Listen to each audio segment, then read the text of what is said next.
नमस्कार, स्वागत है आपका हमारी खास पेशकश वकील आपका मैं, और मैं हूं आपके साथ अक्षय पाठक। इस शो के जरिए हम तमाम उन कानूनी आपकी समस्याओं का निवारण करते हैं, समाधान करते हैं, जिसके लिए आपको कोर्ट कचहरी और वकीलों के चक्कर लगाने पड़ते हैं। और आपकी समस्या के निवारण के लिए हमारे साथ मौजूद हैं आपके वकील यानी धर्मेंद्र सिंह जी। धर्मेंद्र सिंह जी, आपका बहुत बहुत धन्यवाद, स्वागत है। और अब हम शो की शुरुआत करेंगे। तमाम दर्शक हमारे साथ जुड़े हुए हैं, स्क्रीन पर लगातार नंबर चल रहे हैं जहां आप कॉल कर कानूनी समस्याओं के निवारण ले सकते हैं धर्मेंद्र जी से। धर्मेंद्र जी, पहला सवाल ये है कि आजकल लोग जो लाइसेंसी पिस्टल है उसके लाइसेंस आम तौर पर लोग लेते हैं, अप्लाई करते हैं। क्या जो शस्त्र लाइसेंस है वो मौलिक अधिकार है? देखिए, ये बहुत ही सामान्य और विधिक प्रश्न है। आजकल एक ट्रेंड सा हो गया है लोगों को आर्म्स लेने का, उसके लिए लाइसेंस लेने का। तो निश्चित रूप से इस पर गवर्नमेंट ने और ऑनरेबल कोर्ट ने कुछ प्रतिबंध लगाने का एक बनाया है सर्किल, और उसके अकॉर्डिंग जो 2009 में अमेंडमेंट हुआ शस्त्र अधिनियम में, उसमें जो बिल आया उस बिल के अकॉर्डिंग अब कोई भी व्यक्ति एक शस्त्र को अपने पास रख सकता है। ऑनरेबल हाई कोर्ट इलाहाबाद ने अभी लेटेस्ट व्यू ये दिया इस इशू पर कि कोई भी व्यक्ति ये कहता है कि मुझे शस्त्र मिलना चाहिए, मुझे सुरक्षा चाहिए, मुझे अपनी आवश्यकताओं के लिए शस्त्र की आवश्यकता है, तो निश्चित रूप से उसको वो रख सकता है। लेकिन शस्त्र रखना किसी का मौलिक अधिकार यानी कॉन्स्टिट्यूशनल राइट नहीं है। यह एक विशेषाधिकार है, और विशेषाधिकार में जो ऑनरेबल कोर्ट ने व्यूज दिए उसके अकॉर्डिंग जो भी सक्षम प्राधिकारी है, अर्थात जिले का जिलाधिकारी, जिले का पुलिस कप्तान, उनके द्वारा जो शस्त्र लाइसेंस पे रिपोर्ट लगाते हुए शस्त्र लाइसेंस निर्गत किया जाता है यानी जारी किया जाता है, वो उनका विशेष अधिकार है।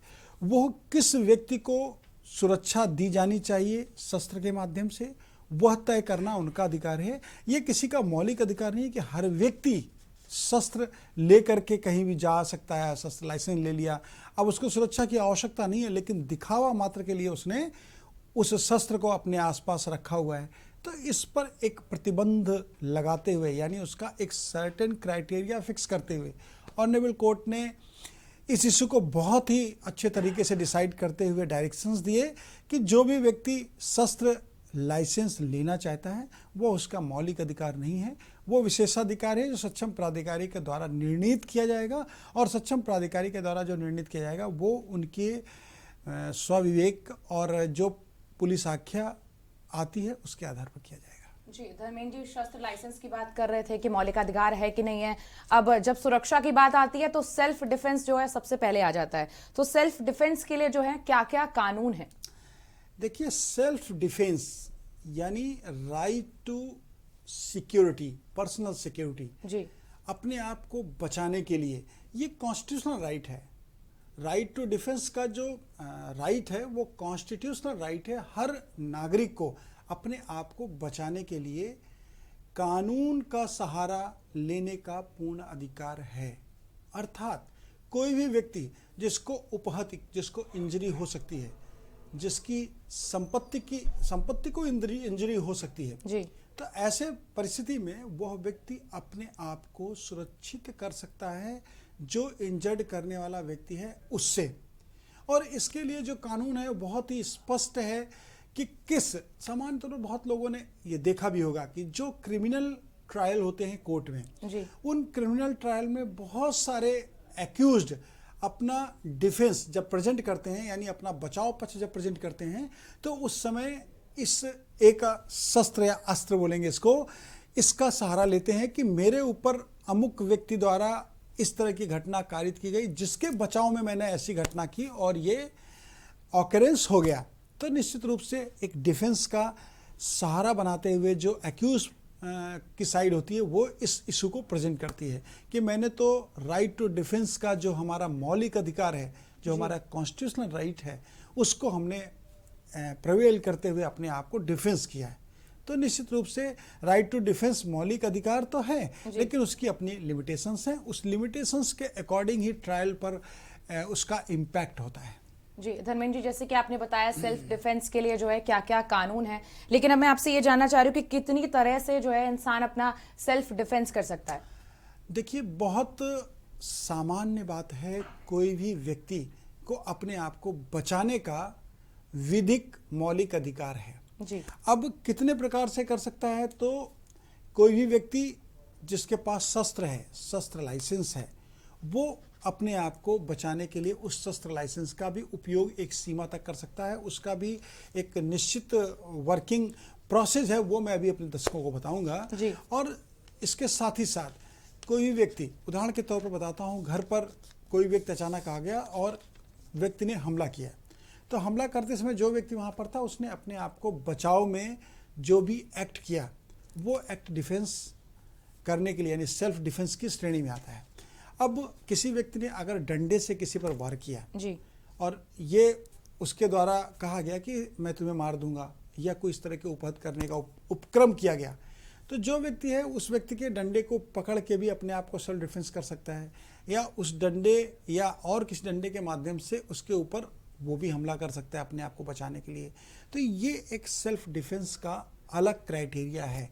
इसी प्रकार कोई व्यक्ति घर में अचानक घुस आया और उसने फायर आर्म करा या करने की कोशिश किया, ऐसी स्थिति में उसके आर्म को छीनकर फिर उसके ऊपर अपने को बचाने के उद्देश्य से फायर कर देना या फायर हो जाना, इसमें भी सेल्फ डिफेंस कहीं ना कहीं इन्वॉल्व होता है।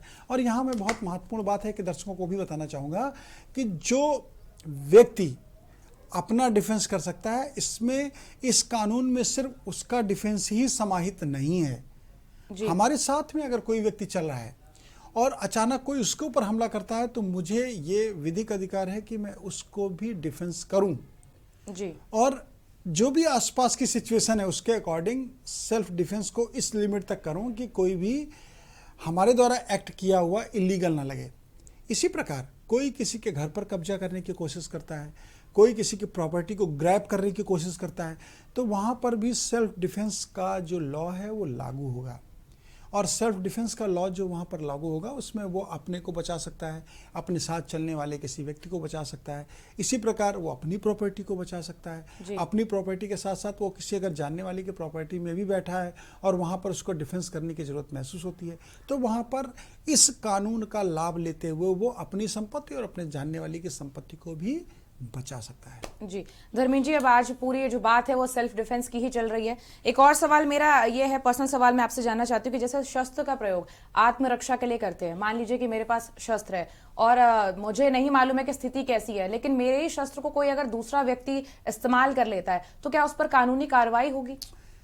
देखिए, कोई भी व्यक्ति किसी भी शस्त्र का इस्तेमाल तब कर सकता है जब उसको उस शस्त्र के उपयोग करने के लिए अधिकार मिले हो। अधिकार दो तरीके से मिलते हैं। पहला तो वो लाइसेंसी हो उस शस्त्र का, दूसरा उस शस्त्र को इस्तेमाल करने के लिए उसने अपने आप को बचाव के लिए या कोई ऐसा कारण होगा जिसके लिए शस्त्र का इस्तेमाल करना आवश्यक होगा, तो वो उसको कर सकता है। यहाँ पे मैं दर्शकों को ये भी बताना चाहूँगा कि जो शस्त्र है उस शस्त्र के उपयोग की एक लिमिट है जी। उस सीमा के बाद घटना जो घटित हो सकती है उसको बचाना चाहिए। सेल्फ डिफेंस का मतलब अपने आप को बचाव करना। सेल्फ डिफेंस का मतलब किसी को उपहत कारित करना नहीं है, किसी को चोट पहुंचाना नहीं है। चोट किसी को तब पहुंचाई जा सकती है जब अपने बचाव के लिए कोई दूसरा रास्ता ना हो। उदाहरण के तौर पे हम धर्मेंद्र जी, मैं आपको रोकना चाहूंगी, सीधे चलेंगे सिद्धार्थनगर, जहां सूबे के मुख्यमंत्री योगी आदित्यनाथ बैठक कर रहे हैं। आपको बता दें कि समीक्षा बैठक हो रही है। सिद्धार्थनगर में प्रस्तावित दौरा है प्रधानमंत्री नरेंद्र मोदी का, जिसको लेकर आज स्थलीय निरीक्षण भी किया था स्वयं मुख्यमंत्री योगी आदित्यनाथ ने, और उसके बाद अब यह समीक्षा बैठक की जा रही है। सिद्धार्थनगर में यह समीक्षा बैठक हो रही है जहां मुख्यमंत्री योगी आदित्यनाथ समीक्षा बैठक ले रहे हैं। वापस से शुरुआत करेंगे, माफ करिएगा थोड़ा सा। जी, हमारे साथ एक कॉलर भी जुड़ चुके हैं धर्मेंद्र जी, ग्रेटर नोएडा से हमारे एक कॉलर, आप अपना सवाल पूछ सकते हैं। जय है हमारे साथ। जी जय, आप अपनी टीवी की वॉल्यूम धीरे कर दें और थोड़ा नेटवर्क में आए, क्योंकि हम आपकी आवाज साफ नहीं सुन पा रहे हैं। जी जी, तो मैं कह रहा हूँ मैडम कि मैं जो है ना रियल एस्टेट से रिलेटेड कुछ सवाल पूछना चाहता हूँ। जी जी पूछिए पूछिए जय, हम सुन रहे हैं आपकी आवाज। मैं कह रहा था हमने ना फ्लैट बुक किया था 2012 में। जी। उसके बाद पहले बिल्डर ने तो दूसरे सोसाइटी के नाम से लिया था, बाद में दूसरे बिल्डर को हैंड ओवर कर दिया जी और 10 साल से अब वो 4-5 साल से बना नहीं रहा है और फरार चल रहा है। FIR भी लॉज है, केस NCLT में चला गया, 10 साल हो गए अब तक, लेकिन उसका कोई सोल्यूशन नहीं निकल रहा है। शुभकामना सिटी के नाम से प्रोजेक्ट है ग्रेटर नोएडा वेस्ट में, जी और जी हम लोगों ने करीब 80 से लेकर 90% तक अमाउंट दे चुके हैं, और पीछे का लैंड भी किसी और बिल्डर को सबलीज कर दिया, वो भी विदाउट बायर के कंसेंट से। जी जय, बिल्कुल आपके सवालों का जवाब मिलेगा धर्मेंद्र जी। प्रॉपर्टी की जो एक समस्या होती है वो बड़ी अहम होती है हर किसी के लिए, तो जय बिल्कुल आपको जवाब मिलेगा। जय जी, आपका जो क्वेश्चन है बहुत ही जनरल क्वेश्चन है। इस तरह की बहुत सारी प्रॉब्लम्स NCR में देखने को मिलती हैं, यानी दिल्ली और आसपास का जो डेवलप्ड एरिया है या डेवलपिंग एरिया है, वहाँ पर बहुत सारे बिल्डर्स के ऊपर इस तरह के एलिगेशंस हैं, जिसको आपको जिस समय आपने प्रॉपर्टी बुक कराई, यानी जिस समय आपने फ्लैट बुक कराया था, उस समय इतनी गंभीर समस्याएं नहीं थी, लेकिन उसके बाद से लगातार इस तरह की समस्याएं आम जनता के समक्ष आती रही हैं। जो आपका कथन है कि बिल्डर के अगेंस्ट में FIR है, बिल्डर ने अपने प्रोजेक्ट के कुछ पार्ट को किसी को सबलीज कर दिया है, और केस जो उस प्रॉपर्टी से रिलेटेड है वो NCLT में पेंडिंग है। तो ऐसी स्थिति में जो कंपनी है, जिस कंपनी ने वहाँ डेवलपमेंट किया है, उस कंपनी का आपसी सेटलमेंट या उस कंपनी को के संबंध में जो भी लेनदारियाँ हैं, उनके विवाद के निस्तारण के लिए NCLT में प्रोसीडिंग्स पेंडिंग होगी, और वहाँ पे जो प्रोसेस है उस प्रोसेस को अडॉप्ट किया जा रहा होगा। चूंकि किसी का कोई इंटरेस्ट नहीं है, इसलिए वो प्रोसेस नॉर्मल कोर्स में चल रहा होगा, एक्सपीडिशली डिसाइड नहीं हो रहा होगा। आपने एक प्रॉपर्टी को बुक कराया, उस प्रॉपर्टी के एवज में आपने 90% का पेमेंट कर दिया, तो ऐसी परिस्थिति में आपका तो एक बिग लॉस है, और इस बिग लॉस को रिकवर करने के लिए आपने भी उनके खिलाफ FIR दर्ज कराई होगी, लेकिन FIR से कहीं आपकी रिकवरी नहीं होती, क्योंकि क्रिमिनल प्रोसेस पनिशमेंट के लिए होता है। हमेशा रिकवरी के लिए सिविल प्रोसेस को अडॉप्ट किया जाता है। जो NCLT में प्रोसीडिंग्स चल रही हैं, उन प्रोसीडिंग्स में आपको भी अपने आप को पक्षकार बनाने का प्रार्थना पत्र देना चाहिए, यानी पार्टी बनने की एप्लीकेशन वहाँ देनी चाहिए, और वहाँ पे उस जो इशू है उस इशू को डिसॉल्व करने के लिए एक्सपीडिशली प्रोसीडिंग्स कैसे हों, इस पर आपको परस्यू करना चाहिए। लेकिन आपकी व्यवहारिक समस्या को मैं समझ सकता हूँ, ये एक बहुत बड़ा इशू है। वहाँ पर आप जैसे और भी बहुत सारे फ्लैट ऑनर्स होंगे जो ऑनर हुए नहीं, लेकिन उन्होंने पेमेंट 90% 80% कर दिया होगा, और कहीं ना कहीं बिल्डर या बिल्डर के साथ जो एसोसिएटेड लोग थे या ग्रुप था, उसकी ये कहीं ना कहीं लीगल उनके द्वारा ये एक्ट जो किया गया वो इलीगल एक्ट किया गया। तो ऐसी परिस्थिति में आपको कानून का सहारा ही लेना चाहिए। अच्छा, जो फ्लैट आपने बुक कराया उसके लिए 90% का पेमेंट आपने नंबर 1 में किया होगा, तो आप उनके खिलाफ सेपरेट FIR के साथ साथ रिकवरी का प्रोसेस भी कर सकते हैं by the civil code CPC के प्रोविजंस के अकॉर्डिंग। तो आपको रिकवरी विद इंटरेस्ट भी करने का लीगल राइट है, आप उसको भी फॉलो अप कर सकते हैं। प्राइमा फेसाई आपको तीनों प्लेटफॉर्म का इस्तेमाल करना चाहिए, NCLT में भी जाना चाहिए, क्रिमिनल प्रोसीडिंग्स को भी आगे प्रोसीड करना चाहिए। हो सकता है आपके क्रिमिनल प्रोसीडिंग को प्रोसीड करने से उनके और आपके बीच में कोई सेटलमेंट हो जाए, और उस सेटलमेंट में आपका जो मूलधन है ब्याज सहित आपको वापस मिल जाए। इसी प्रकार आप उनके खिलाफ रिकवरी का सूट भी फाइल कर सकते हैं। उस रिकवरी के सूट को फाइल करने में आप अपने अमाउंट को, आपने जो उनको अमाउंट दिया उसके साथ में उसके इंटरेस्ट की बात, या उसमें कोई और एक्सपेंडिचर है स्टैंप वगैरह का, तो उसकी भी रिकवरी की आप प्रोसीडिंग कर सकते हो और रिकवरी आपकी होगी। जी जय, हमें उम्मीद है आपके सवालों का जवाब मिल गया होगा। यहाँ रुकेंगे एक छोटे से ब्रेक के लिए, फौरन लौटेंगे।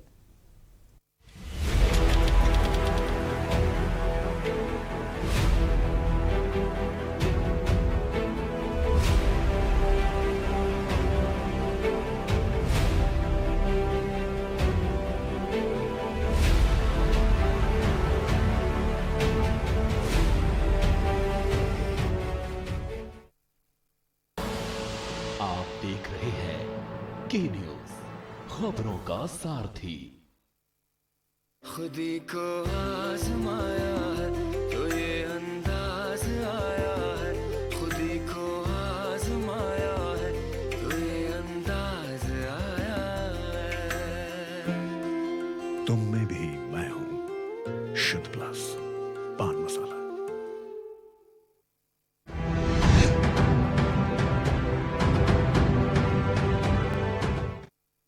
पर ये दिल है कि चख रहा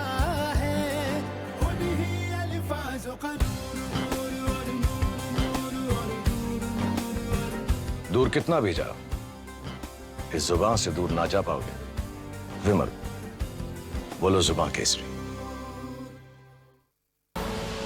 आप देख रहे हैं के न्यूज, खबरों का सारथी।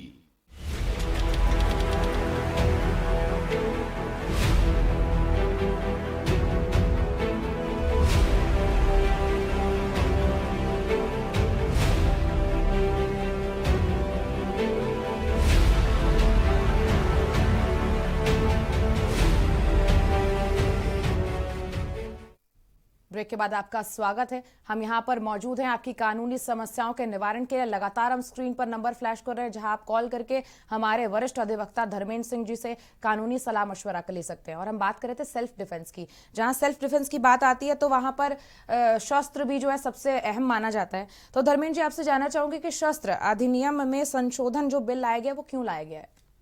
देखिए, जो शस्त्र अधिनियम 1959 है, 1959 है, उसमें जो प्रोविजंस हैं, उन प्रोविजंस की वजह से बहुत सारी वर्तमान परिदृश्य में जो परिवर्तन हो गए हैं, उससे बेनिफिट नहीं मिल पा रहा था शस्त्र धारकों को भी और सरकार को भी और आम जनता को भी। तो ऐसी परिस्थिति में गवर्नमेंट ने आर्म्स एक्ट 2019 में एक बिल प्रेजेंट किया और उस बिल पे प्रोसीडिंग्स आगे हुई कानून बनने के लिए। जो एक्ट है 1959 का और जो बिल है, इस बिल में जो डिफरेंसेस हैं वो डिफरेंसेस आम लोगों के लिए बहुत ही महत्वपूर्ण हैं और उन अंतर को हर व्यक्ति को समझना है और उसका एग्जीक्यूशन भी होना है, वो स्टार्ट हो गया। जैसे मैं एग्जाम्पल बताना चाहूँगा अपने दर्शकों को। जो आर्म्स एक्ट 1959 है, उसमें किसी भी व्यक्ति को एक शस्त्र लाइसेंस पे 3 शस्त्र लेने तक की परमिशन मिल सकती है। यानी एक लाइसेंस बनाने के बाद वो 3 प्रकार के शस्त्रों को रख सकता है। रिवॉल्वर भी रख सकता है, राइफल भी रख सकता है, वो DBBL भी रख सकता है। लेकिन जो 2019 में बिल आया, उस बिल में इस प्रोविज़न को अमेंड कर दिया गया। अब उसमें कहा गया कि कोई भी शस्त्र लाइसेंस धारक एक शस्त्र रख सकता है और अगर कोई विषम परिस्थिति है तो उसके लिए उसको परमिशन लेनी पड़ेगी दूसरे के लिए। तो अब एक शस्त्र लाइसेंस जब किसी के पास है तो निश्चित रूप से जो दूसरे शस्त्र थे जिनके माध्यम से कहीं कहीं दिखावे की स्थितियां भी आती थी, तो उनको उस व्यक्ति को क्या करना है, उस व्यक्ति को उनको सरेंडर करना पड़ेगा जी। वो चाहे संबंधित थाने के मालखाने में जमा कराए, वो चाहे शस्त्र की दुकान में उसको जमा कराए या परमिशन लेकर के उसे किसी को सेल करे। ये एक ऐसा संशोधन है जो एक व्यवहारिक है और अच्छा भी है आम जनता के लिए। साथ ही साथ मैं ये भी बताना चाहूँगा कि पहले जो शस्त्र धारक होते थे, शस्त्र लाइसेंस धारक होते थे, वो अपने शस्त्र को किसी को भी दे दिया करते थे और उनको अपने आसपास रखे रहते थे। अभी जो बिल में संशोधन किया गया उसके अनुसार जो शस्त्र लाइसेंस धारक है उसको शस्त्र अपने पास ही रखना होगा। अभी ये इसलिए बहुत अच्छा है आम जनता के लिए कि किसी शस्त्र लाइसेंस धारक के पास जब 3 शस्त्र होते थे तो एक वो स्वयं रखता था और 2 किसी अन्य को दे देता था होल्ड करने के लिए। लेकिन अब जब एक ही होगा तो एक वो अपने पास रखेंगे। तो ये एक व्यवहारिक समस्या भी जिससे बहुत सारी प्रॉब्लम्स होती थी वो भी खत्म होंगी, क्योंकि बहुत सारे केसेस में देखने को आया कि शस्त्र लोगों ने ले रखे हैं, शादी ब्याह में हर्ष फायरिंग की और उससे बहुत सारी कैजुअलिटीज़ हो गई। तो इन सब चीज़ों से भी इस अमेंडमेंट के होने से बहुत बचाव होता है। इसी प्रकार जो शस्त्र अधिनियम में संशोधन बिल के माध्यम से किया गया, उसमें अवैध शस्त्र रखने पर जो कानून थे उन कानूनों में परिवर्तन हुआ, यानी उनकी सजाओं में परिवर्तन हुआ। पहले 3 साल तक की सजा के प्रोविजन थे, 3 साल से लेके 7 साल तक की सजा के प्रोविजन थे जो स्पेसिफिक सेक्शन में एलिगेशंस लगाए जाते थे अवैध शस्त्र रखने पे या कोई अन्य इस तरह का इशू होता था। लेकिन अब इस बिल के आने के बाद जो पनिशमेंट और पेनल्टी का क्लॉज है उसको इंक्रीज कर दिया गया है, उसको बढ़ा दिया गया है। अब 7 साल तक की सजा के प्रोविजन या 7 साल से अधिक सजा के प्रोविजंस और इसके साथ साथ 7 साल से आजीवन कारावास तक की सजा के प्रोविजंस को ऐड कर दिया गया है। तो निश्चित रूप से जो अमेंडमेंट बिल में हुआ है, उन अमेंडमेंट में जितने भी सेक्शन को इंक्रीज किया गया है या अमेंड किया गया है या उनके साथ में कोई सब सेक्शन ऐड कर दिया गया है, ये सब आम जनता के हित के लिए हैं। और बिल के पास होने के बाद तो बहुत सारे बेनिफिट्स आम जनता को शस्त्र लाइसेंस प्राप्त करने के संबंध में प्राप्त हो रहे हैं। जी धर्मेंद्र जी, बिल्कुल आपने बताया 2019 के में यह संशोधन हुआ है शस्त्रों के लाइसेंस का, जिसके बाद से एक व्यक्ति एक ही शस्त्र रख सकता है। अब जब शस्त्र की बात हो रही है तो ये तो लाइसेंसी शस्त्र है, अवैध शस्त्रों की भी बात कर लेते हैं। अगर कोई व्यक्ति अवैध शस्त्र रखता है तो उस पर सजा का क्या प्रावधान है या क्या कानूनी कार्रवाई की जाएगी? जैसा मैंने दर्शकों को बताया, जो आर्म्स एक्ट में प्रोविजंस हैं, उन प्रोविजंस में कोई भी शस्त्र बिना लाइसेंस के नहीं रख सकता है। अब जो प्रोहिबिटेड आर्म्स हैं उनको कोई भी व्यक्ति बिना लाइसेंस के रखता है तो यह एक गंभीर अपराध की श्रेणी में आता है। जी धर्मेंद्र जी, माफी चाहूंगे, आपको 1 मिनट के लिए रोकना चाहूंगे। हमारे साथ हमारे कॉलर जुड़ चुके हैं। हमारे साथ आरती तिवारी हैं लखनऊ से। आरती, आप अपना सवाल पूछ सकती हैं। हेलो, आरती तिवारी लखनऊ से हैं, आप अपना सवाल पूछ सकते हैं। माफ करिएगा आर के तिवारी जी, आप अपना सवाल पूछ सकते हैं, हम आपकी आवाज सुन पा रहे हैं। आरती जी, आपसे निवेदन है कि आप अपना टीवी पहले म्यूट कर दीजिए। जी जी, आप अपना सवाल पूछिए। आप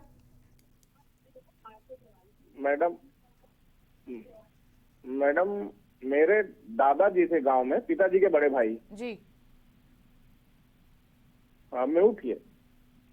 पिताजी थे मेरे बड़े, पिताजी के बड़े भाई दादाजी थे, उनकी डेथ हो गई है। तो उसमें जो है लेखपाल कह रहा है कि नावल पहले वसीयत जो है आपके वरासत में आप लोगों का नाम नहीं आएगा। जी, तो इसमें क्या करना पड़ेगा मैडम? जी बिल्कुल, आपका जवाब देंगे।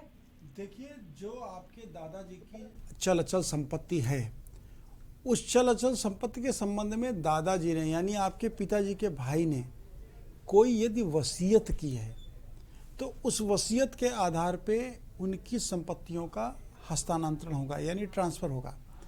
अब यहाँ पर यह भी एक लीगल और इम्पॉर्टेंट इशू है कि आपके दादाजी जिन संपत्तियों के मालिक थे, उनके बाद उनके लीगल हेयर्स कौन हैं, उनके सक्सेसर कौन हैं, उनकी वाइफ हैं या नहीं हैं, उनके बच्चे हैं या नहीं हैं, ये सारा भी देखना चाहिए। इन सारे विषय पर भी आपको ध्यान आकर्षित करना चाहिए।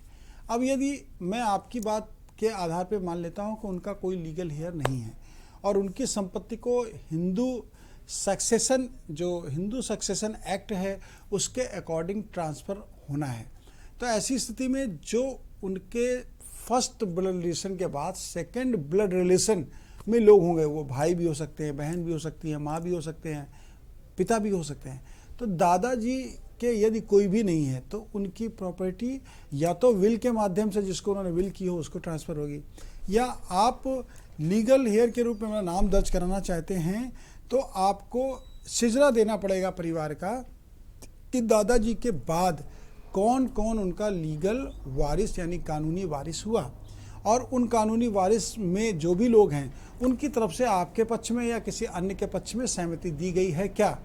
ऐसी परिस्थिति में अगर सबकी सहमति है तो किसी का नाम भी दर्ज हो सकता है या जितने लीगल हेयर्स हैं सबका नाम दर्ज होगा। तो आपको दादाजी की संपत्ति को नामांतरण कराने के लिए लीगल डॉक्यूमेंट्स प्रोवाइड करने होंगे। उसमें फैमिली मेंबर सर्टिफिकेट एसडीएम महोदय के यहाँ से बनता है, जिसमें उनके जो परिवार के सदस्य होंगे उनका विवरण होता है, वो आपको सबमिट करना होगा और उसके साथ म्यूटेशन की एप्लीकेशन आपको देनी होगी। म्यूटेशन के एप्लीकेशन के साथ में जो एफिडेविट है, उस एफिडेविट में भी आपको पूरे परिवार का सिजरा लिखना होगा कि दादाजी के बाद उनके भाई या बहन या उनके बच्चे कौन उनका लीगल सक्सेसर यानी विधिक वारिस कौन है जो उनकी संपत्तियों को प्राप्त कर सकता है। ये जब आप document with affidavit and application present करेंगे तो म्यूटेशन होने के लिए अगर आपका विधिक अधिकार बनता है तो निश्चित रूप से आपका म्यूटेशन यानी दाखिल खारिज रेवेन्यू रिकॉर्ड्स में या डेवलपमेंट अथॉरिटी में आसानी से हो जाएगा। जी, आरके आपको जवाब मिल गया होगा। लगातार हम स्क्रीन पर नंबर फ्लैश कर सकते हैं, आप कॉल कर अपनी कानूनी समस्याओं का निवारण धर्मेंद्र जी से ले सकते हैं। और यहाँ रुकेंगे एक छोटे से ब्रेक के लिए, बने रहिएगा हमारे साथ।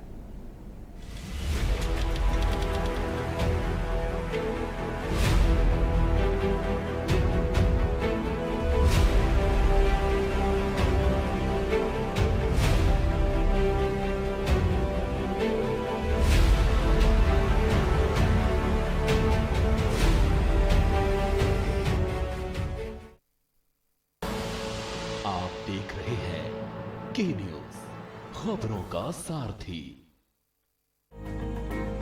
उत्तर प्रदेश में हर गरीब का अपने घर का सपना साकार हो रहा है। आदरणीय मुख्यमंत्री योगी आदित्यनाथ जी के अथक प्रयासों और प्रधानमंत्री नरेंद्र मोदी जी की मजबूत इच्छा शक्ति से उत्तर प्रदेश में हर गरीब को खुशियों की चाबी मिल रही है। प्रधानमंत्री नरेंद्र मोदी का सपना 2022 तक देश के हर गरीब का घर हो अपना उत्तर प्रदेश में साकार होता दिख रहा है। शिमले जी बताइए, पहले कहाँ रहती थी आप और अब मकान मिल गया, कैसा मकान मिला है? पहले भी हम यहीं रहते थे और पहले हमारा कच्चा और टूटा पुराना मकान था और अब हमारा पक्का और अच्छा बन गया है, इसलिए अब भी हम यहीं रहते हैं। वाह! यूपी में बीते 4 वर्ष के दौरान ग्रामीण और शहरी क्षेत्रों में 42 लाख से अधिक लाभार्थियों को आवास दिया। ग्रामीण और शहरी क्षेत्र में अब तक 42 लाख से अधिक परिवारों को एक आवास उपलब्ध करवाया है। प्रदेश में गांव गरीब और बेघरों को न सिर्फ पक्के घर बल्कि भूमिहीन बेघरों को मकान के लिए जमीन मुहैया कराने की योजना भी परवान चल रही है। धन भाग की मैंने हमें घर रहाई दई दिन बनवाए दिन रहाई लागे ना आराम से। कच्चा घर था, अब हमें पक्का घर मिल गया। हमें एक पक्का मिला, एक बरामदा, एक किचन मिला, हम बहुत खुश हैं। गरीब के सिर पर पक्की छत का सपना अब हकीकत में बदल रहा है। सोच ईमानदार, काम दमदार, छा गई योगी सरकार। आप देख रहे हैं के न्यूज, खबरों का सारथी।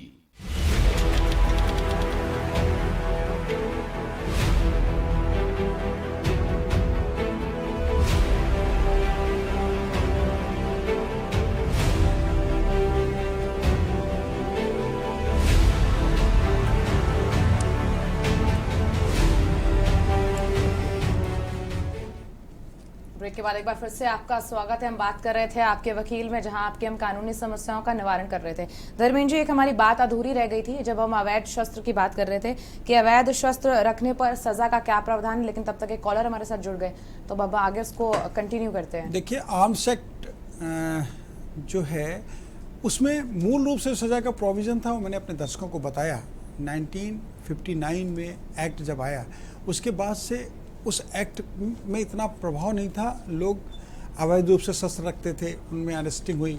उदाहरण के तौर पर किसी के पास से किसी गन की बरामदगी हो गई, उसको सामान्य भाषा में गन ही कहेंगे या कट्टा भी कहते हैं लोग, उसकी बरामदगी हो गई तो 25 जो सेक्शन 25 उसके अंतर्गत उसको अरेस्ट किया गया, उसको जेल भेजा गया, वो बेल हो गई। तो अब उसका ट्रायल जब हुआ तो ट्रायल में उसको सज़ा कितनी मिली? 3 साल की। तो उसको कोई विशेष फ़र्क नहीं पड़ा। उसे लगा कि अगर मैं अवैध शस्त्र रख के कोई अपराध कर लेता हूँ और लोगों को डरा धमका लेता हूँ तो पकड़े जाने पर भी क्या होगा। लेकिन अब जो बिल आया 2019 में, उसके बाद से सज़ा के प्रोविजंस को बहुत ही स्ट्रिक्ट कर दिया गया है। अभी 7 साल और आजीवन कारावास तक, यानी 7 साल भी और आजीवन कारावास तक के सज़ा के जो प्रोविजंस को इंक्रीज़ किया गया, साथ ही जुर्माने की राशि को भी जो बढ़ा दिया गया। इससे अब लोग अवैध शस्त्र को रखने में डरेंगे। उन्हें निश्चित रूप से इस बात का भय होगा कि यदि मैं अवैध शस्त्र के साथ पकड़ा जाता हूँ, चाहे वो प्रतिबंधित हथियारों में कुछ भी हो, वो गन हो, वो नाइफ हो या कोई भी ऐसा हथियार जिससे किसी को उपहति, गंभीर उपहति हो सकती है, उसकी जान भी जा सकती है, तो ऐसे किसी भी आर्म को, शस्त्र को किसी के पास से इलीगली रिकवर किया जाता है तो उसके ऊपर आर्म्स एक्ट के जो सेक्शंस हैं उसके अकॉर्डिंग केस रजिस्टर्ड होता है और उनके खिलाफ ट्रायल चलता है। तो पूर्व में और अब में अंतर इतना आया है कि पहले जो धारा किसी के ऊपर अधिरोपित होती थी, उसके आधार पर जो सजा के प्रोविजंस थे उनको इंक्रीज कर दिया गया बिल आने के बाद से, और अब ये गंभीर अपराध की श्रेणी में आ गया है। जी धर्मेंद्र जी, अभी और आगे समस्याएं लोगों की जिनका हम निवारण करेंगे, लेकिन उससे पहले हमारे साथ कॉलर जुड़ चुके हैं। हरीश हैं गोंडा से। हरीश, अगर आपको आवाज आ रही हो तो आप अपना सवाल पूछ सकते हैं। शायद संपर्क हरीश से नहीं हो पा रहा है। दूसरे कॉलर हमारे साथ जुड़े हुए हैं राजेश, जो फर्रुखाबाद से हैं। राजेश, आप अपना सवाल पूछ सकते हैं। शायद कनेक्टिविटी नहीं हो पा रही है क्योंकि लगातार हम समस्याओं का निवारण कर रहे हैं, कॉलर हमारे साथ जुड़े हुए होते हैं। कोई बात नहीं, हम आगे जो है इसको बढ़ाएंगे। एक सीबीआई ऐसा नाम है, ऐसी चीज है जिसको सुनते ही लोग डर जाते हैं, क्योंकि कोई बड़ी घटना होती है तब सीबीआई का नाम जो है सबसे पहले सामने आता है। और उसी से जुड़ा हुआ ये सवाल है कि क्या राज्य सीबीआई की संस्तुति करके आदेश वापस ले सकती है? देखिए, ये भी एक गंभीर विषय है और पूरे देश में इस विषय पर अभी चर्चा हो रही है, क्योंकि माननीय उच्चतम न्यायालय ऑनरेबल सुप्रीम कोर्ट ने इस इशू पर अभी लेटेस्ट में अपना व्यू दिया है। ऑनरेबल सुप्रीम कोर्ट ने बंगाल यानी जहाँ पर माननीय मुख्यमंत्री ममता बनर्जी जी हैं, वहाँ के एक इशू को लेकर के आदेश पारित किया है। उस आदेश में ऑनरेबल सुप्रीम कोर्ट ने ये कहा कि कोई भी राज्य सीबीआई जांच के लिए यदि संस्तुति करके उसको सेंट्रल को भेज देते हैं और सेंट्रल उस पर इन्वेस्टिगेशन स्टार्ट करने के लिए संस्तुति कर देते हैं और जो इन्वेस्टिगेशन अथॉरिटी है वो इन्वेस्टिगेशन कर भी रही है, तो ऐसी परिस्थिति में स्टेट को अब ये पावर नहीं है कि वो सेक्शन 6 में जो राइट है उसका वायलेशन करे। वो सेक्शन 6 के जो प्रोविजंस हैं उसके अकॉर्डिंग एक बार संस्तुति हो जाने के बाद उसमें इन्वेस्टिगेशन कंप्लीट होनी चाहिए। कोई भी राज्य किसी व्यक्ति को बचाने के उद्देश्य से सेक्शन 6 का वायलेशन नहीं कर सकता है। राज्य यदि जनहित की कोई बात है और जनहित के संबंध में कोई निर्णय लेना है तो राज्य को विधिक रूप से यह अधिकार है कि वो अपने निर्णय में परिवर्तन करने के लिए रिक्वेस्ट कर सकता है, लेकिन आउटराइट उसको वापस लेने के लिए कोई भी कार्रवाई नहीं कर सकते हैं। ऑनरेबल सुप्रीम कोर्ट का बहुत क्लियर व्यू इस इशू पर आया और जो प्रोसीडिंग्स हैं उन प्रोसीडिंग्स में ऑनरेबल कोर्ट ने यही कहा कि राज्य को संस्तुति करके भेजने का अधिकार है, लेकिन सेक्शन 6 के जो राइट है उसका वायलेशन करने का कोई राइट नहीं है। जी धर्मेंद्र जी, हमारे कॉलर वापस से जुड़ गए जिनसे पहले संपर्क नहीं हो पा रहा था। हरीश हैं गोंडा से। हरीश, आप सवाल पूछ सकते हैं अगर आपको हमारी आवाज सुनाई दे रही है तो। हाँ मैडम, सुनाई पड़ रही है। मैं जानना चाहता कि मेरे बड़े भाई, हम 2 भाई थे, हमारे बड़े भाई और 2 भाग खत्म हो गई और उनकी जमीन है, तो उनकी जमीन के लिए मैंने दरखास्त दे दिया है, लेकिन अभी हमारे नाम लगी नहीं है। हरीश जी, आपकी आवाज हम साफ नहीं सुन पा रहे हैं, आपको थोड़ा सा तेज बोलना पड़ेगा तब आपकी आवाज हम तक पहुंचेगी। जी मतलब मैं कह रहा हूँ कि मेरे बड़े भाई और मेरी भाभी खत्म हो गई हैं, उनकी कोई औलाद नहीं थी जी। मैं जो भी भाई था और उनकी जमीन मेरे नाम वरासत होनी चाहिए। हाँ मैडम, मैं बोल रहा हूँ। जी हरीश जी। धर्मेंद्र जी, आप शायद इनका सवाल आप सुन पाए होंगे। जी धर्मेंद्र जी, अब आपके जो सवाल है इसका जवाब देंगे। आपका प्रश्न अंतिम दौर में स्पष्ट नहीं हुआ, लेकिन आपने जो बताया उसके अनुसार आपके भाई और आपकी भाभी जी का निधन हो गया है और उनकी जो संपत्ति है वो संपत्ति हिंदू सक्सेशन एक्ट को अगर हम फॉलो करते हैं तो उसके अकॉर्डिंग लीगल हेयर यानी विधिक उत्तराधिकारी के रूप में आप या आपके और कोई बहन हो, लेकिन आपके कथनानुसार आप 2 ही भाई हैं, तो आपके भाई और भाभी की जो संपत्ति है वो आपके नाम से वैधिक रूप से हस्तांतरित होनी चाहिए। यदि आपका नाम जो रेवेन्यू रिकॉर्ड है उसमें दर्ज हो गया है तो आपको अपने विधिक अधिकार प्राप्त हो गए हैं, और यदि आपका नाम आपके जो प्रॉपर्टी आपके भाई की है उसके संबंध में अभी सरकारी अभिलेखों में वर्णित नहीं हुआ है यानी दर्ज नहीं हुआ है, तो आपको विधिक रूप से अधिकार है कि आप फैमिली मेंबर सर्टिफिकेट जारी कराने के साथ या आवश्यकता पड़ती है तो सक्सेशन सर्टिफिकेट जारी कराने के साथ आप अपने नाम के नामांतरण की प्रोसीडिंग्स को कंप्लीट कर सकते हैं, और जो उनकी चल अचल संपत्ति है वो आपको, यदि उनकी कोई विल नहीं की गई है तो आपको प्राप्त हो सकती है। जी अगले कॉलर हमारे राजेश हैं बिहार से। राजेश, आप अपना सवाल पूछ सकते हैं। जी नमस्कार। नमस्कार। अभी मेरा ऐसा है कि मेरा एक मित्र है, उनके फादर में उनके अपनी पत्नी के नाम, मतलब कि मेरे मित्र के माँ के नाम से प्रॉपर्टी परचेज जी। अभी क्या हुआ कि उसकी मतलब एक्सपायर कर गई, तो इस प्रॉपर्टी में वापस सक्सेशन के आधार पर उनके फादर के नाम से होगा या उनकी पत्नी या पति के नाम से, किसके नाम से होना चाहिए? जी राजेश जी, हमने आपका सवाल सुन लिया, अब आपका जवाब भी देंगे। राजेश जी, आपके फ्रेंड के जो फादर हैं उन्होंने प्रॉपर्टी को अपनी वाइफ के नाम से परचेज किया, ऑल ऑफ सडन वाइफ की डेथ हो गई, तो ऐसी परिस्थिति में जो उनकी प्रॉपर्टी है उस प्रॉपर्टी का जो फर्स्ट राइट है उनके हस्बैंड का है। यदि वाइफ द्वारा कोई भी विल एग्जीक्यूट नहीं की गई है तो अब फर्स्ट राइट जब हस्बैंड का है तो हस्बैंड उस राइट को उपभोग कर सकते हैं। लेकिन यहाँ पर आपको यह भी देखना होगा कि जिनका निधन हुआ है उनके पति के साथ साथ उनके लीगल हेयर्स और कौन कौन हैं, उनके बेटे होंगे, बेटी होंगी, या उनके नातिन होंगी, या फैमिली में अन्य लोग होंगे। तो ऐसी स्थिति में आपको पारिवारिक सदस्यता प्रमाण पत्र एक जारी कराना चाहिए। उस पारिवारिक सदस्यता प्रमाण पत्र में पूरे उनके विधिक उत्तराधिकारियों का डिटेल मेंशन होगा, यानी उनका विवरण अंकित होगा।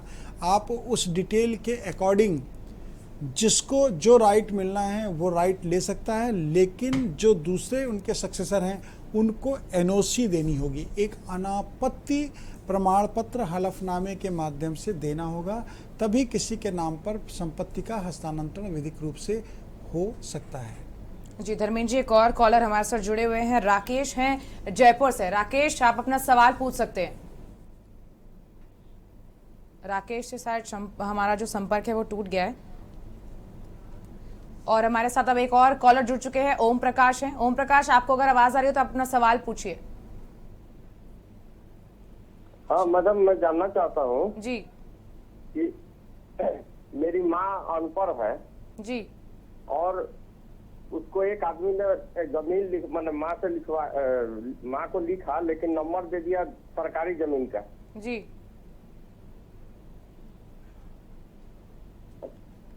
राकेश जी, ओम प्रकाश, माफ करिएगा ओम प्रकाश। ओम प्रकाश जी, आप अपना सवाल थोड़ी तेज गति से पूछेंगे तो हम तक साफ आवाज भी आएगी और आपके सवाल को हम सुन भी पाएंगे। नहीं, मेरी माँ को एक दूसरा आदमी ने जमीन बेचा, लेकिन जमीन का नंबर सरकारी नंबर दे दिया, सरकारी माटी का नंबर। जी, आपका सवाल यही है? हाँ, लेकिन अभी वो मैं ओम प्रकाश जी, हमारे पास समय का थोड़ा अभाव है। अगर आपको समस्या का समाधान चाहिए तो स्पष्ट और साफ सवाल रखिए। नहीं ना, मैं यही जानना चाहता हूँ कि वो जमीन मेरे माँ के नाम से माने होगा कि नहीं, दखल में तो है। देखिए ओम प्रकाश जी, आपका जो प्रश्न है बहुत ही स्पष्ट है। आप अपनी बात को समझिए। आपके माँ को जिस तीसरे पक्ष ने किसी संपत्ति को हस्तांतरित किया यानी बेचा है और आपकी माँ ने उस संपत्ति को खरीदा है, उसके बैनामे में, उसके ट्रांसफ़र डीड में जो प्रॉपर्टी का नंबर है वो किसी गवर्नमेंट प्रॉपर्टी के नंबर को मेंशन कर दिया गया है। तो ऐसी स्थिति में वो ट्रांसफ़र लीगल नहीं हुआ। उसमें लीगल ट्रांसफ़र किसी सरकारी संपत्ति को कोई तीसरा व्यक्ति नहीं बेच सकता है। तो ऐसी स्थिति में आपके नाम, आपकी मदर यानी माता जी के नाम से जो ट्रांसफ़र डीड हुई है वो ट्रांसफ़र डीड इलीगल है। अब आपको रिलीफ क्या मिलना चाहिए?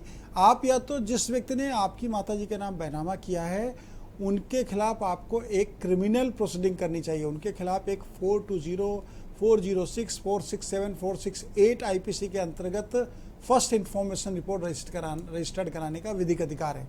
साथ ही साथ आपने जो उनको पैसे दिए हैं उसको रिकवरी करने का प्रोविज़न भी आपके साथ है, आपके पास अधिकार इसका। रिकवरी करने के साथ साथ आप चाहें तो उनसे राइट, यदि ये ऐसी त्रुटि नहीं है जिसको इग्नोर किया जा सके, लेकिन यदि विक्रेता ये कहता है कि मुझसे भूलवश ये नंबर अंकित हो गया है, तो आप एक तितम्मा यानी सप्लीमेंट्री डीड के माध्यम से उस डीड में ये संशोधन भी करा सकते हैं जो आपके मदर के नाम से है। तो आप अन्य तरह की कार्रवाइयाँ करने से बच जाएंगे। आपको यदि ये लगता है कि जिस व्यक्ति ने सेल किया है उस व्यक्ति ने आपको धोखा दिया है, धोखाधड़ी की है आपके साथ, तो आप उनके खिलाफ क्रिमिनल और सिविल दोनों तरह की प्रोसीडिंग करके उनकी दूसरी संपत्तियों से भी अपनी रिकवरी कर सकते हैं। हर जो रजिस्ट्री होती है, बैनामा होता है, उसमें एक लाइन यह भी अंकित की जाती है कि यदि सेल करने वाला किसी भी तरीके से डिफ़ॉल्टर होता है तो जो परचेजर है वो सेलर की इस प्रॉपर्टी या दूसरी संपत्तियों से भी अपनी रिकवरी कर सकता है। तो आप इस लीगल इशू का बेनिफिट लीजिए और अपने जो आपकी प्रॉब्लम है उसको आप सॉल्व करिए। जी धर्मेंद्र जी, झारखंड से एक और कॉलर हमारे साथ जुड़ गए हैं, रामवचन है। रामवचन, आप अपना सवाल पूछ सकते हैं। हाँ, रामवचन सिंह बोकारो से बोल रहा हूँ। ये मेरे 6 भाई हैं जिसमें से 3 भाई अभी नहीं हैं। उनमें एक भाई का संपत्ति हम लोग डीड से खरीदे हैं और जी हम सुन रहे हैं आपका सवाल। मैडम ये मेरा है कि हम लोग 6 भाई थे, 3 भाई मर गए हैं और 3 भाई जीवित हैं। एक भाई के नाम से हम लोगों ने कुछ जमीन खरीदी थी डेट लेकर के, और उसके बाद वो मर गए, तो उनका तो उसका जमीन का क्या हम लोग कर सकते हैं? जी बिल्कुल, आपके सवाल का जवाब देंगे। देखिए, आप 6 भाइयों में से 3 भाइयों का निधन हो गया। आप सभी ने अगर किसी एक भाई के नाम से कोई प्रॉपर्टी परचेज की है तो प्रॉपर्टी का जो रिकॉर्ड है उसमें उस भाई का ही नाम दर्ज है। ऐसी स्थिति में मालिक तो वो हुआ। अब उसके अगर उत्तराधिकारी हैं तो उनके बाद अधिकार विधिक रूप से उनका बनता है। लेकिन यदि आपको ऐसा लगता है, यानी आपके अन्य भाइयों और परिवार के लोगों को ये लगता है कि हमें एक फैमिली सेटलमेंट कर लेना चाहिए और उस फैमिली सेटलमेंट को करने के साथ आपका अधिकार आपको मिल जाएगा, तो निश्चित रूप से आप सिविल कोर्ट में एक बंटवारे का या उद्घोषणा का, यानी पार्टीशन का या डिक्लेरेशन का सूट फाइल करेंगे। और उस सूट में आप इस तरह के कंटेंट्स लेके आएंगे कि हम सभी भाई संयुक्त रूप से रहते थे, हम सभी भाइयों ने संयुक्त रूप से जो धन अर्जित किया उस धन को हमने इन्वेस्ट करते हुए एक प्रॉपर्टी को परचेज किया और वो प्रॉपर्टी हमने इस भाई के नाम से सबने आपसी सहमति से करा दी थी। ऐसी स्थिति में हम सभी इस प्रॉपर्टी में अपना अपना राइट क्लेम करते हैं।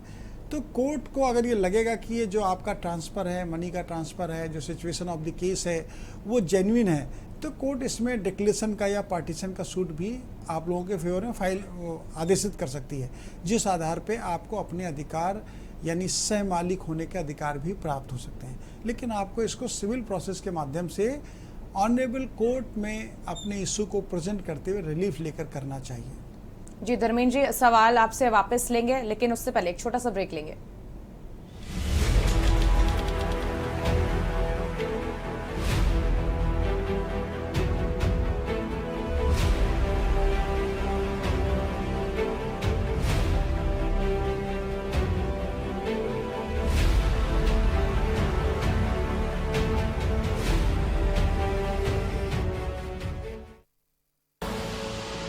देख रहे हैं के न्यूज, खबरों का सारथी। जुबान के लिए उड़ चला गैरों की ज़मीं पर, खुशबू अपने पन की ढूंढता और दूर कितना भी जाओ इस जुबान से दूर ना जा पाओगे। विमल, बोलो जुबान केसरी।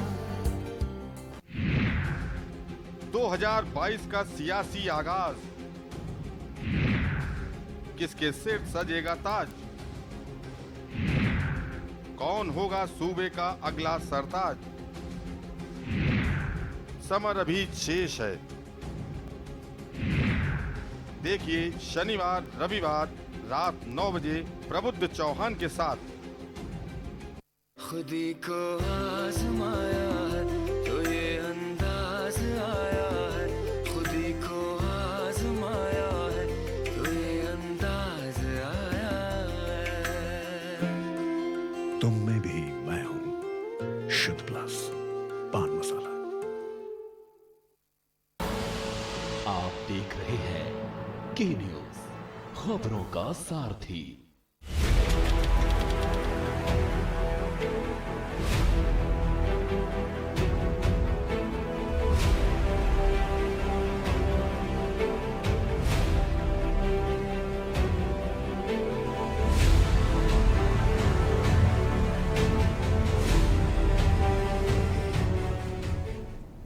ब्रेक के बाद आपका फिर से स्वागत है। तमाम दर्शक हमारे साथ जुड़े हुए हैं और हमारे साथ कॉलर भी जुड़ चुके हैं। हमारे अगले कॉलर झारखंड से महेंद्र हैं। महेंद्र, आप अपना सवाल पूछ सकते हैं।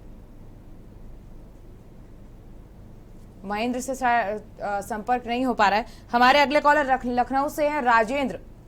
राजेंद्र, अगर आपको हमारी आवाज पहुंच रही है तो आप अपना सवाल पूछ सकते हैं।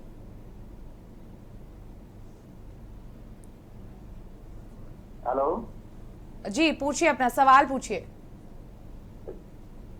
हेलो, आवाज आ रही है? जी, हम आपको सुन पा रहे हैं, आप अपना सवाल पूछ सकते हैं। मैम, हम लिख रहने वाले हैं। हेलो जी, आप पूछिए, हम सुन रहे हैं। हमारे पिताजी के मरने के 10 दिन बाद एक फर्जी बैनामा करा लिया था जी। तो उसका कोर्ट में केस चल रहा है, 4 साल हो गया सर, उसका कुछ हो ही नहीं पा रहा है और पार्टी सामने वाली आती ही नहीं कभी। धर्मेंद्र जी, देखिए, जो आपके पिताजी के निधन के बाद फर्जी तरीके से बैनामा कराया गया, उस सेल डीड को आपने न्यायालय में चैलेंज किया। चैलेंज करने में आपने शायद ये रिलीफ मांगा होगा कि जो प्रॉपर्टी ट्रांसफ़र हुई है उस सेल डीड को सेट असाइड किया, यानी उसको शून्य घोषित किया जाए। अब प्रश्न ये होता है कि आपका 4 साल से सिविल सूट चलने के बावजूद आपको कोई रिलीफ नहीं मिल पा रहा है, तो आपको उस केस को जल्दी से जल्दी निस्तारित कराने के लिए समयबद्धता के साथ न्यायालय में प्रेयर करनी चाहिए, एक एप्लीकेशन देकर कि ये जो केस है, इस केस में जो प्रॉपर्टी ट्रांसफ़र होने के लिए डीड बनी है, उस प्रॉपर्टी का परचेजर जिसने फेक डीड के माध्यम से प्रॉपर्टी को परचेज करना दिखाया है, गलत तरीके से उपयोग उपभोग किया जा रहा है और उससे हमारे राइट कहीं ना कहीं प्रभावित हो रहे हैं, जिसकी अर्जेंसी है कि उनके सेल डीड को सेट असाइड किया है। आप जब अर्जेंसी को शो करते हुए एप्लीकेशन एफिडेविट देंगे तो निश्चित रूप से न्यायालय समयबद्धता के साथ उस वाद को निस्तारित करने का स्पेसिफिक आदेश कर सकती है। आपको ये जरूर करना चाहिए, और यदि उस कोर्ट से आपको इस एप्लीकेशन पर रिलीफ नहीं मिलता है तो आप उस आदेश के खिलाफ अपीलेट कोर्ट में अपील भी कर सकते हैं। जिला जज महोदय के समक्ष कर सकते हैं या माननीय उच्च न्यायालय के समक्ष कर सकते हैं। आपको आपका जो रिलीफ प्राप्त होना है उसके लिए केस का एक लिमिटेड पीरियड में डिसाइड कराना बहुत ज़रूरी है, जिसके लिए परस्यूएंस इज़ वेरी इंपॉर्टेंट। सो आपको परस्यू करना है और परस्यू करके समयबद्धता के साथ आपके केस को निस्तारित कराना है। जी धर्मेंद्र जी, एक और कॉलर हमारे साथ जुड़े हुए हैं, हरियाणा से हैं ये कॉलर, महेंद्र नाम है इनका। महेंद्र, आप अपना सवाल पूछ सकते हैं। महेंद्र, क्या आपको हमारी आवाज पहुंच रही है? हाँ पहुंच रही है जी। हाँ जी, आप अपना सवाल पूछ सकते हैं। हाँ जी, मेरा सवाल ये है कि मेरा गुड़गांव में ग्रुप हाउसिंग का प्रोजेक्ट है जी। हाँ जी, मेरा गुड़गांव में ग्रुप हाउसिंग का प्रोजेक्ट है और उस हाँ पहुंच रही है जी। हाँ जी, हाँ मेरा सवाल ये रिक्वेस्ट है कि मेरा ग्रुप हाउसिंग में एक प्रोजेक्ट है गुड़गांव में, और उसके अंदर हमारे दोनों भाइयों का कॉम्प्रोमाइज हुआ, जी, और वो कॉम्प्रोमाइज हो गया हाई कोर्ट में, और भाई उस कॉम्प्रोमाइज को मान नहीं रहा है। जी ठीक है धर्मेंद्र जी, कॉम्प्रोमाइज की बात है। ऑनरेबल हाई कोर्ट के समक्ष कोई भी सेटलमेंट कॉम्प्रोमाइज के रूप में किया गया है तो उसको मानने की बाध्यता, जिम्मेदारी दोनों पक्षों की है। आपको और आपके भाई को उस कॉम्प्रोमाइज पर हुए आदेश को मानना चाहिए। यदि वो उस आदेश का अनुपालन नहीं कर रहे हैं तो आप उनके खिलाफ अवमानना की कार्रवाई माननीय उच्च न्यायालय के समक्ष ही कर सकते हैं, यानी कंटेम्प्ट की प्रोसीडिंग में भी जा सकते हैं। तो आपको अपने भाई को एक लीगल नोटिस देनी चाहिए, और लीगल नोटिस में ये आपको मेंशन करना चाहिए कि ऑनरेबल हाई कोर्ट में हमारे आपके मध्य में इस याचिका के माध्यम से ये कंप्रोमाइज़ हुआ था, जिनकी शर्तों का अनुपालन आप द्वारा नहीं किया जा रहा और इन शर्तों का आप द्वारा वायलेशन किया जा रहा है। तो ऐसी परिस्थिति में यदि आप इन सारे कंटेंट्स को प्रॉपर मेंशन करेंगे और लीगल नोटिस देंगे तो हो सकता है वो भाई आपके बात को मान के जो भी ऑनरेबल हाई कोर्ट का आदेश है कंप्रोमाइज़ के आधार पे उसका अनुपालन कर लें। और यदि वो नहीं करते हैं तो आपके पास ओपन प्लेटफॉर्म है, आप उनके खिलाफ अवमानना की कार्रवाई कर सकते हैं। अवमानना की कार्रवाई करने पर उनको दंड देने का प्रोविज़न भी है। और ऑलमोस्ट पूरे देश में जितनी भी ऑनरेबल हाई कोर्ट हैं उन सब में इस तरह के इश्यूज़ पे बहुत शीघ्र निर्णय भी होता है। बहुत सारे एग्जाम्पल इस बात के हैं। तो आपको ऑनरेबल हाई कोर्ट के समक्ष ही अपनी प्रार्थना को अवमानना की कार्रवाई के लिए प्रस्तुत करना चाहिए।